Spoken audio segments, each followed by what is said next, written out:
Hi, my name is Chicka Slim Shady. Peace. It's freezing out here. May I have your attention, please? May I have your attention, please? Will the real Slim Shady please stand up? I repeat, will the real Slim Shady please stand up? What's up, dog? We're gonna have a problem here. Well, if you've never seen a white one. What's up, man? Eminem is an example of what you might call the browning of America. The darkening of America's racial makeup. The dude that lived here, my mother was his landlord. Oh, for real? Yeah. Marshall Mathers was just a kid who grew up in working class Detroit on the edge of the black ghetto and who absorbed the rap music of his day and didn't find it remarkable that his musical heroes happened to be black.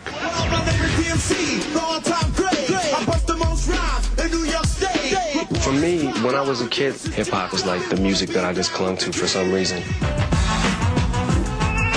I guess it was something about the beat and the words that I could relate to and just identify with. You know, there was a lot of it about struggle. That's what connected me with it. I mean, not to sound cliche or nothing, but I bounced around to a lot of different schools.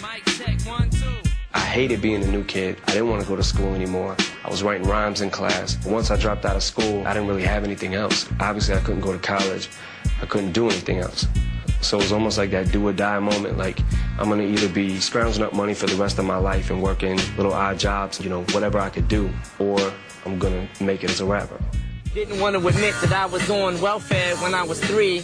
Plus, when I was 4, my mother used to leave. She used to always slam the door and say, goodbye, goodbye, Marshall. I'm leaving, I'm single, and right now I'm going to mingle at bingo. Eminem was, to me, the first white rapper who really reached truly into the white stockpile of life to write about his music.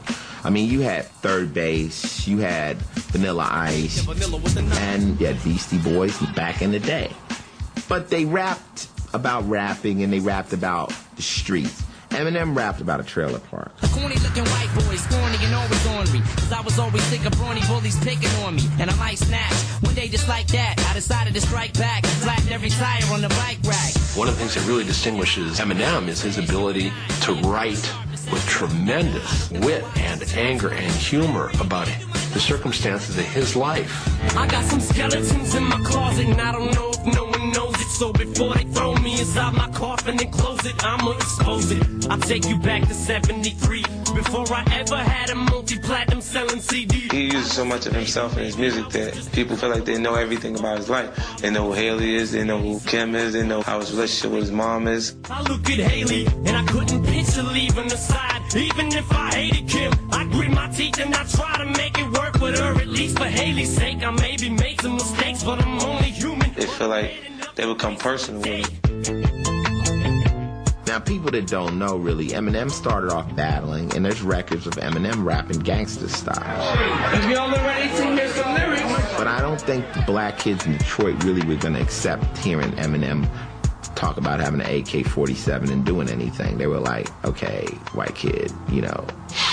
Kids in the neighborhood and whoever heard my tape saying that I sounded like this rapper or sounded like that rapper started to get me frustrated. So I started writing songs like Just Don't Give a was one of the first songs that I wrote. Slim Shady, brain dead like Jim Brady. As Slim Shady, when I started thinking that persona, that alias was a way for me to come out and say all the things that I was thinking inside that I wanted to say, and it gave me an excuse to say them. My metaphors are so complicated, it takes 6 minutes to get applause. And also started discovering, like, wait a minute, I don't have to be so serious all the time. I can have a sense of humor. My name is Marshall Mathers. I'm an alcoholic.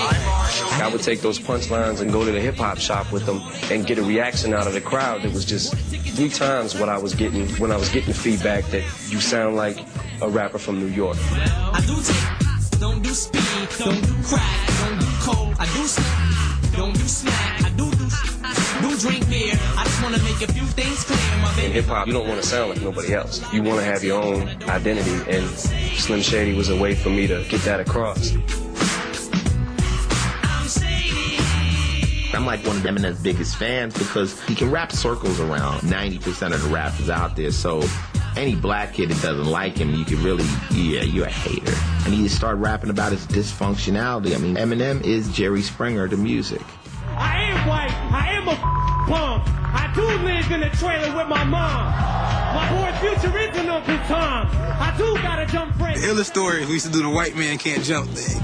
I used to go in the sneaker, I used to sneak him in the Osborne, and everybody be like, I'll battle you, man, I'll battle. I'm like, you can't battle me. Why don't you battle him? And they be like, oh, the white boy, ah, I'm gonna kill him. I'm gonna kill him. Then he'd come out, bust a rhyme, I swear. He'd do this rhyme so fast. Gonna tell you something. Everybody in the face like, you know, I was kind of the kid in Detroit, like in the late 80s, because I had a record deal on Jive. And so I remember I was at the Sin store, and I guess Marshall came up to battle rap me. So we're standing out there, and as I recall, it was like he was rapping, but he was rapping so fast. And this is usually the taking the people don't want to come, they want to make it, want to take it, want to make it. And I'm like, whoa. I'm like, dude, I don't know what you said, but, you know, you slow it down, you might have something there. And someone said, hey, you know, Marshall? And I'm like, hey, that kid got hooked up with Dre. Get out of here. And that's my name. I was over at Jimmy Iovine's house, and he played me a demo of Eminem, and I was just like, man, give me that. I gotta have that. I didn't even know he was a white cat at that time. So when Dre called our hotel room, I was like, what? You know, I told my producers, don't lie to me. And they was like, we got a meeting with some doctor. I don't know. He calls himself Dr. Dre. I'm like, stop it. Stop. You gonna take advice from somebody who slapped D-Bar? what you say? What's wrong? Didn't think I remember? I'ma kill you, Temper, Mr. Dre, Mr. NWA, Mr. AK, coming straight out of Compton, y'all better make way. I met with Eminem up at Interscope. We talked for a little while, and boom, we went to my house and started recording. And I think that night we recorded like 4 songs, and 3 of them went to the album. So we just clicked. Dre said he had never done that, and I had never done that before. Making that many songs in that limited time frame, they were actually good. I remember calling the place that I had worked at and telling the head chef there, you gotta take me off the schedule. He was like, okay, you want me to put you on next week? I'm like, no, you don't understand, I'm not coming back.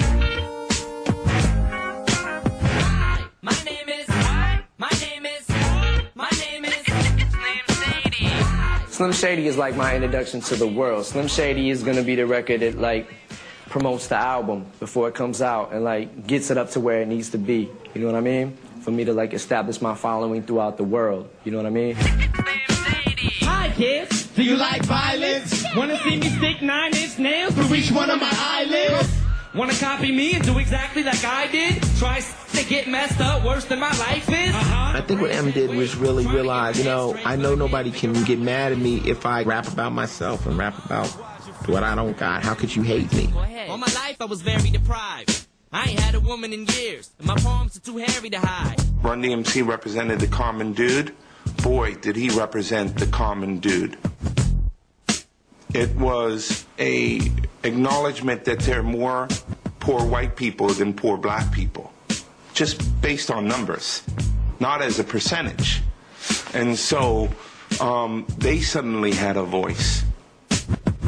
99% of my life I was lied to. I just found out my mom does more than I do.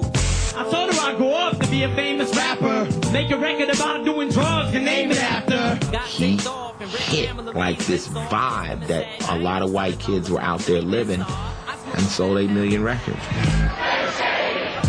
My name is, my name is, my name is. What's the silly? Make some noise! He's Eminem. He's a superstar. He's controversial. He's a celebrity. He's a white boy from Detroit that raps. But all he really is that made him so successful, he's hip-hop.